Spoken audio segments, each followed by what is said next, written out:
Some Oscar trends were established very early on, and so a creature feature, even one with groundbreaking visual effects, and as iconic and influential as Kong, surely couldn't be a Best Picture nominee.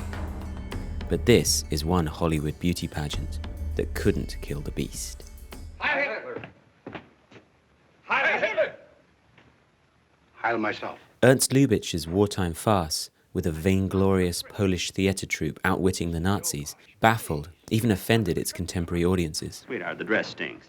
What's clearer today is that it's one of the all-time great serious comedies, a defiant call for improvised anarchy and the luminous Carole Lombard over controlling fascism, and decades after Mel Brooks, still unmatched. If I go on a diet, you lose the weight. If I have a cold, you cough. And if we should ever have a baby, I'm not so sure I'd be the mother. I'm satisfied to be the father. I'm singing in the rain. Is it because Gene Kelly starring An American in Paris won Best Picture the year before that, in an era where musicals were award magnets, arguably Hollywood's most beloved song and dance spectacular was overlooked? I'm laughing at clouds. I'm clutching at straws here, because otherwise, Singing in the Rain's Best Picture absence is inexplicable. And I'm ready for love.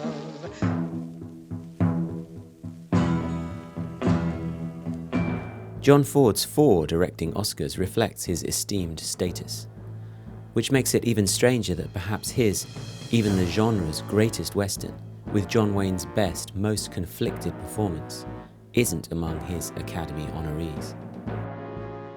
No 9,000 computer has ever made a mistake. All Stanley Kubrick's features between Dr. Strangelove and Barry Lyndon received Best Picture nominations, except what might just be his most influential film ever.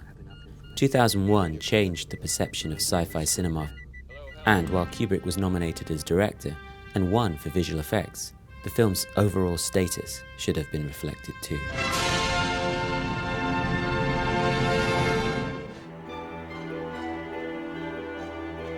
One of the great directorial debuts, Terrence Malick emerged fully formed as a screen poet, using and counterpointing image, sound and voiceover as he charted his tragically blinkered, murderous lovers on the run. Set against his more experimental recent work, it's a reminder of how deep Malick's narrative cinema can reach. All right. Doctor, Come on, what? always do the right thing.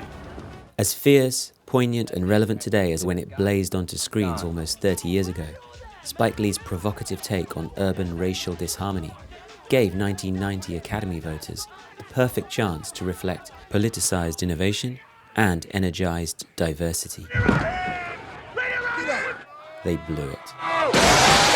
And that genteel throwback, Driving Miss Daisy, won that same year, only added to the sense of injustice.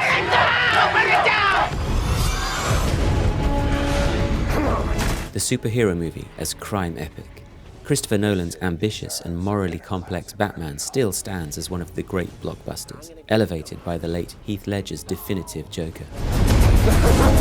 That The Dark Knight missed out on a Best Picture nomination is largely held responsible from the shift from 5 to 10 nominees, some legacy for a mere comic book character. Hey, Lee, we got a situation here. Long overdue changes to Academy membership is finally and gradually starting to widen gender and racial opportunities. But one social sector that Oscar still seems to struggle with is the underclass, those forgotten by society and Hollywood movies. Sean Baker's terrific study of those balancing on the poverty line in the shadow of Disney aspiration deserved much more. It's a sad parallel to the neglected lives it portrays with such honest vivacity and dignity. I love you too.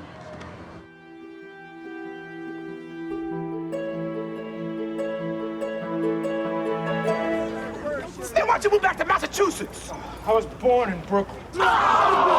It's no right-on, #Black Lives Matters pose to anoint Spike Lee's best joint.